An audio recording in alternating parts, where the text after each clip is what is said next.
Só para que fique claro, nós estamos falando sobre duas etnias, Chacriabá e Machacali. As duas acontecem no estado de Minas Gerais, ao norte de BH, ou mais ou menos aonde? Nós estamos falando de qual região?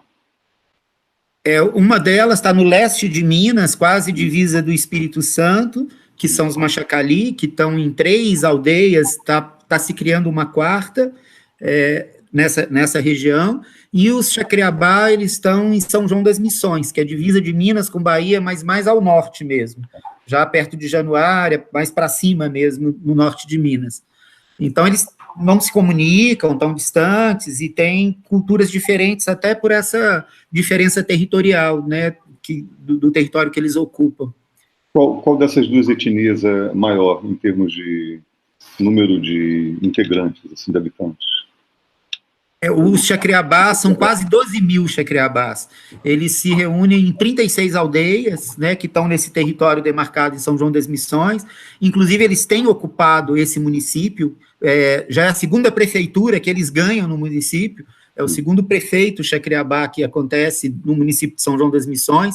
Inclusive, é um problema, porque os homens brancos da cidade, como eles são uma população muito grande, e sentiram que é preciso votar e que eles podem eleger o prefeito do município, eles têm feito isso, têm se adentrado na política, têm construído outras formas de relação com o município, que não só o recorte territorial, mas, ao mesmo tempo, agora, por exemplo, durante a pandemia, eles fizeram um trabalho incrível de controle do território deles, assim, criaram missões nas várias entradas do território, controlando, eles se recortaram, né, nesse processo de isolamento social e tiveram uma incidência de coronavírus muito pequena dentro do território, assim, por um trabalho deles, um desejo deles, uma construção que eles fizeram, a UFMG deu um certo apoio, mas eles conseguiram, 12 mil pessoas, né, muita gente, assim, conseguiram se preservar dessa pandemia dentro do território.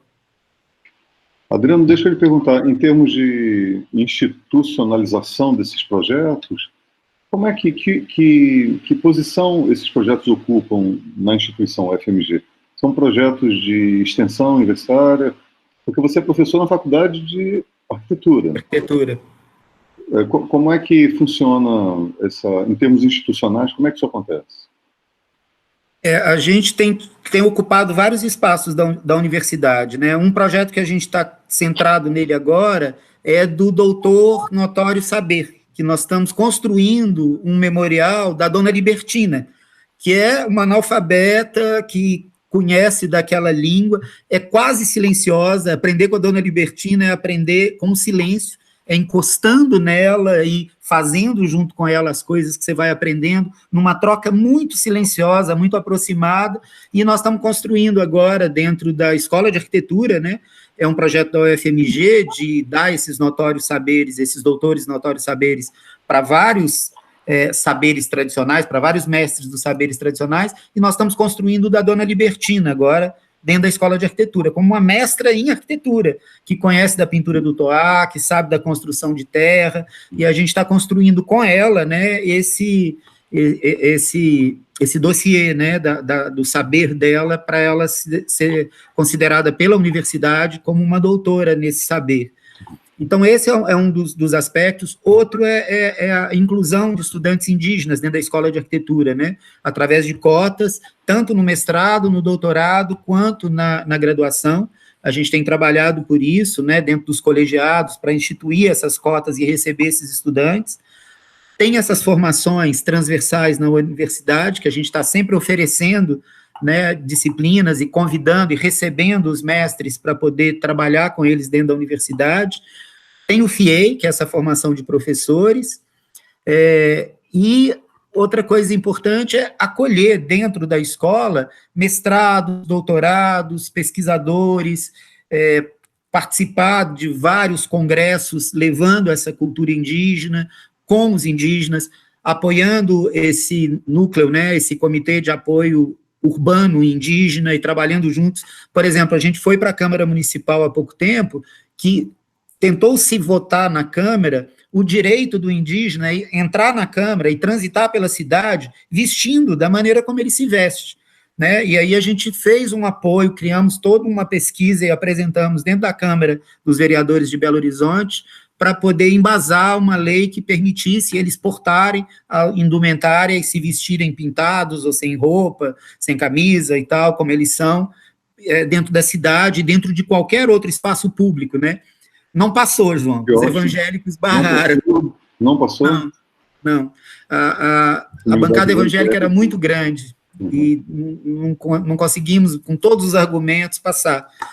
Então, a universidade, a gente tem aberto espaço dentro da universidade e a gente está dentro do contexto da cidade mesmo, do Estado, e para além da instituição, tentando desenvolver junto com eles esses trabalhos de visibilidade da presença indígena entre nós. E me diz uma coisa, Adriano, depois, quer dizer, eu estou supondo que isso é um projeto que vem se desenvolvendo ao longo dos últimos anos, e que, portanto, foi iniciado antes da eleição do nosso presidente da República. Como é que o impacto, quer dizer, um projeto com esse status e com essa importância relacionado a um tema tão antipático ao poder vigente, como é que vocês perderam verba? Foram pressionados? O que está acontecendo para valer agora? Isso é o tempo todo, João. É um trabalho muito grande de mobilização. E, curiosamente, assim, os indígenas estão muito incluídos dentro da universidade, assim, e essa mobilização tem partido deles, assim, com muita autonomia, com muita força, e a gente está junto, assim, nesse processo. Mas, né, o FIEI está ameaçado, e agora com a pandemia ficou mais complexo ainda. A gente teve que batalhar a verba para poder instalar a internet nas aldeias, porque a gente está dando aula para 35 indígenas, cada um na sua aldeia, né, e muitas não tinham internet. A gente conseguiu um financiamento para que eles comprassem laptop para as aldeias, para poder acessar. Isso a universidade ainda conseguiu, no peito e na raça, assim, a implantação de internet, a compra de equipamentos para que eles pudessem, né, pelo direito que eles têm de fazerem parte da universidade, de poder assistir suas aulas e fazer suas trocas de trabalhos e tal, das suas próprias aldeias, mas tem sido uma luta cada vez mais difícil, assim, a gente tem peitado muito, mas a gente sente que há uma força tentando acabar com o FIEI, por exemplo, os saberes tradicionais está cada vez mais restrito, está cada vez mais difícil, né, quando a gente foi construir esse espaço nos Chacriabás, eu fui com 60 alunos, assim, a universidade bancou ônibus, bancou seguro, a gente foi com um monte de comida para poder a gente se alimentar e cozinhar dentro das aldeias e tal, mas, assim, hoje é praticamente impossível, assim, a gente conseguir levar 80 alunos para dentro de uma aldeia e passar 18 dias numa aldeia construindo com eles, assim. Mas, né, eu sinto que o indígena hoje está cada vez mais ativo nessa luta pelos seus direitos, pelo seu espaço, e eu acho que isso também é uma coisa boa, assim, que está acontecendo, né? E dentro disso as mulheres, assim, é impressionante, João, como as mulheres têm se articulado, inclusive encarado certos tabus, assim, o tabu do aborto, o tabu da liderança masculina, o tabu do lugar da mulher dentro de uma comunidade indígena. Elas têm se articulado muito em rede, e isso é uma das coisas que eu acho que o momento até ajudou, né, para se colocarem e construírem esse posicionamento político, assim. Isso está muito bacana, assim, né, da gente ver na guerra, assim, né, há um fortalecimento, por outro lado, a partir pode ser uma oportunidade, da necessidade. Né? Pode ser uma boa oportunidade.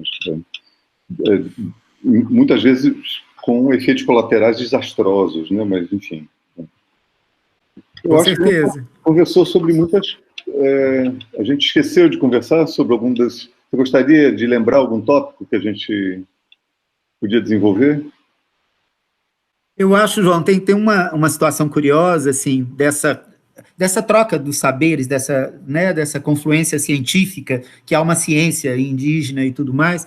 Nós estamos num projeto agora, existe um outro projeto na UFMG, na Escola de Enfermagem, que chama Nascer Indígena, que é de uma professora incrível, a Érica. Acho que até valia a pena você conversar com ela, depois eu te passo o contato.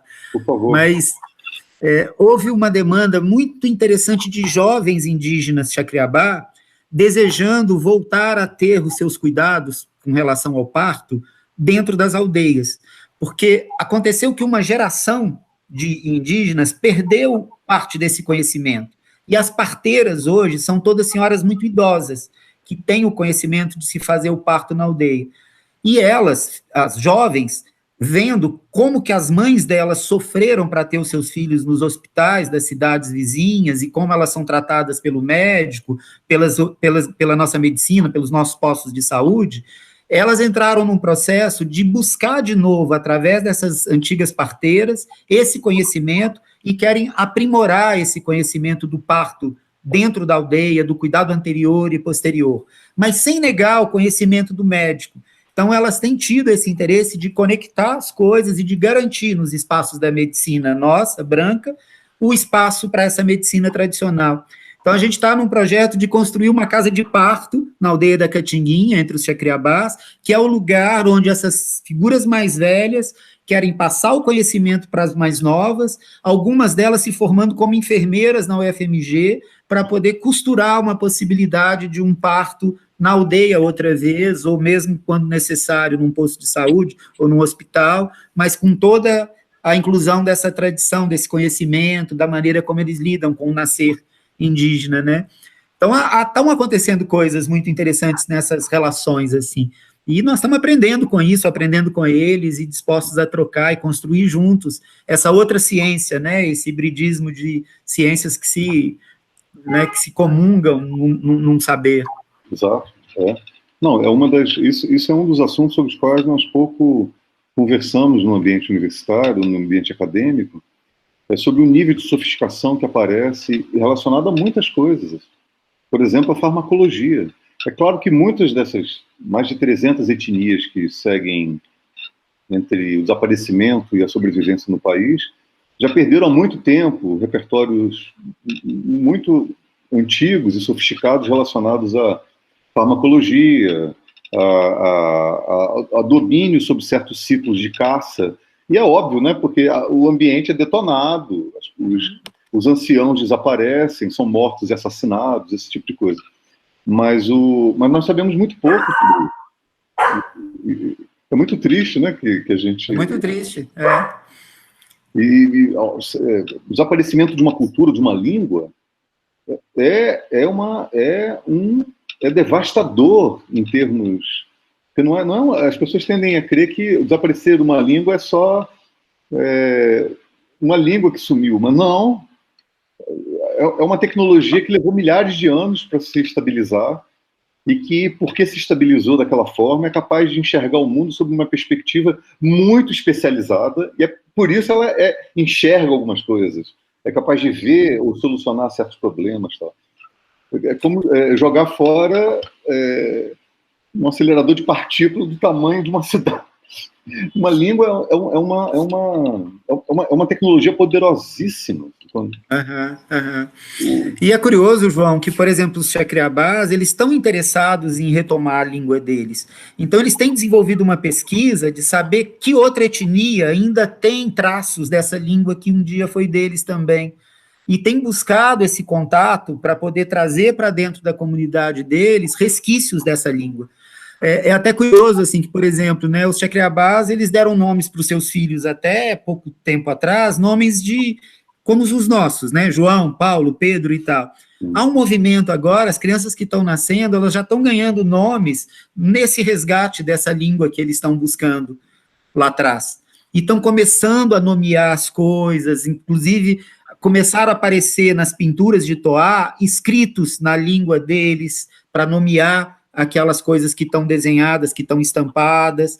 Então, há o interesse deles agora, né, e é uma pesquisa incrível de ser feita, difícil, né, mas eles têm procurado as outras etnias que têm resquícios dessa língua, e aos pouquinhos eles estão trazendo isso de volta, né, nomeando seus filhos, trazendo para dentro da escola, escrevendo nas paredes e dando nome para os animais, para as plantas, né, nessa busca da língua.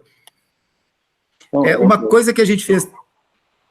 E você ia adorar pesquisar isso, João. Eu acho que seria um trabalho, né, para o que você investiga, que eu sei do que você investiga na universidade, seria incrível participar junto com um povo desses, essa construção de novo da sua língua que tinha sido perdida, assim. Isso deve dar um trabalho maravilhoso, né? Imagino. É claro, não, um dos meus interesses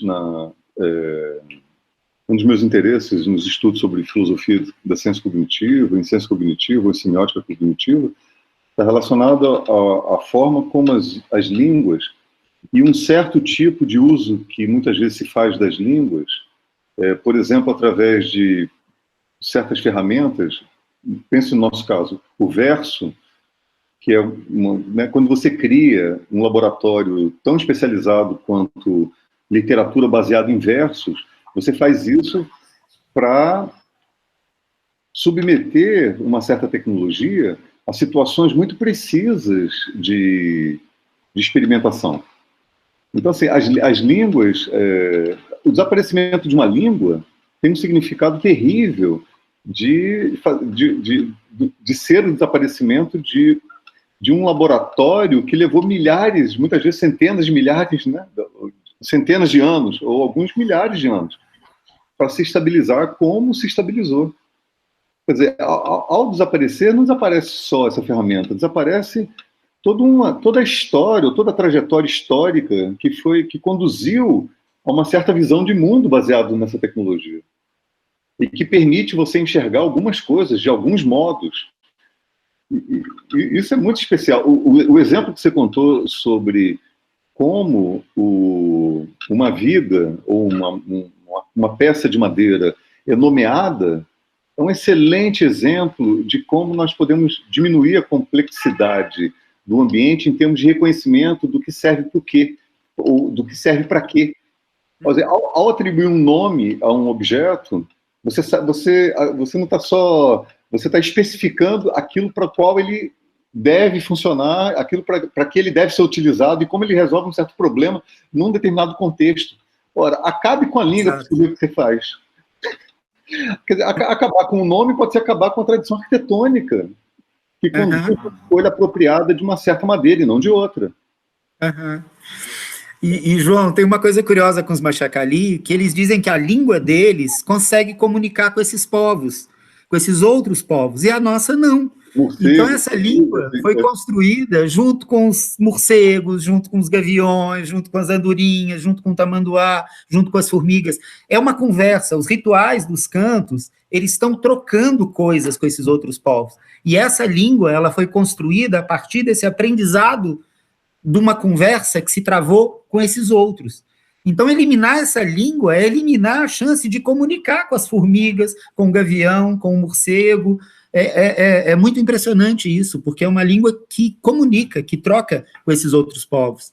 E são diferentes, cada canto tem uma entonação diferente, tem um timbre de voz, uma coisa, para comunicar com, né, se é o canto do povo invisível gavião, é de um jeito, o tom, eu não entendo de música, mas a musicalidade é uma. Para falar com a formiga ou com o morcego, é outro tom de voz, é outra coisa, porque você está conversando com as formigas ou com os morcegos, né? E é bonito que eles não têm problema de incorporar as coisas. Um pau de reza Machacali, por exemplo, assim, tem lá o morcego, tem lá o tamanduá, tem lá o gavião, mas tem um helicóptero também. Tem um helicóptero desenhado no pau de reza, porque eles também fazem o canto do povo helicóptero, porque se chegou um helicóptero na aldeia, vamos conversar com esse povo helicóptero, né? É muito incrível um pau de reza com um helicóptero desenhado, sabe? O que eu ia lhe falar, que eu lembrei, depois esqueci. Eu ia te contar. Assim, uma das coisas que é mais... Bom, eu tive na África do Sul há pouco tempo atrás. E não tive só em Cape Town e em grande cidade, eu tive no interior da África do Sul, lecionando em pequenas cidades. Eu fiquei impressionado como a África do Sul é um país poliglota, quer dizer, multilinguístico, assim. Entre o inglês, né, porque é a colonização inglesa, e o African, que é um crioulo, né, que é uma mistura de muitas gramáticas e tal, que os linguistas chamam de Creole language, existem diversas línguas, e eu conheci algumas pessoas que eram fluentes em 4, 5, 6 idiomas. porque haviam vivido assim, porque o avô era de um, e o outro era Bantu, e o outro era não sei o quê, e o outro... Nós temos mais de 150 idiomas falados no Brasil, e nós sabemos pouquíssima coisa de um ou dois. Quer dizer, nós, inclusive, achamos muito natural, eu me lembro sempre do Décio dizendo isso, né? Um sujeito cismado com inglês e achando natural falar português. Essa multinacional horrorosa que despencou em nossas cabeças. Horrorosa, ele queria dizer assim, horrorosa porque... Enfim, porque foi responsável por genocídios inteiros, tal. Bom, mas o inglês foi também, o francês foi também, etc. Né? Mas, de qualquer modo, assim, a nossa multinacional é só uma multinacional, né? Nós não sabemos nada daquilo que acontece ao redor ou daquilo que acontecia aqui antes dela ser instalada, a marra, né? A força. Eu acho que, como você disse, João, uma língua, ela traz um conhecimento, por exemplo, os Machacali, para nomear uma abelha, não existe abelha. Existem 80 descrições diferentes para abelhas diferentes, que muitas delas nem existem, que estão extintas, mas eles conseguem descrever com precisão, através de uma palavra, que é uma associação de uma série de outras, mas que descreve as qualidades, as características, os saberes daquela abelha específica, assim. Olha, né, o português chegou para nós, tudo é abelha, né? Não, cara, não existe abelha aqui nesse país, não, existe 80 espécies que... Né? Otário. A Península Ibérica tem uma, duas, aqui tem 40, 30, sei lá. Pois é. E os machacaris conseguem descrever cada uma delas. A palavra que diz de cada uma das abelhas que eles têm conhecimento e que eles aprenderam com elas, são palavras lindas, assim, que é desse tamanho a palavra, uma associação, mas tem 80 maneiras diferentes de se referir a 80 tipos de abelhas diferentes, assim. Isso é tecnologia pura, né? Conhecimento... Claro, essa tecnologia incrível. De boa tecnologia mesmo. Isso lhe permite fazer coisas que você não faria sem ela. É tipo, só dá para usar, para pregar, só dá para usar aquele martelo. Quer dizer, para utilizar adequadamente a abelha, ou para extrair adequadamente recursos de abelha, você precisa de nomes adequados. Exatamente. Eu acho que a gente conversou bacana sobre um monte de coisa.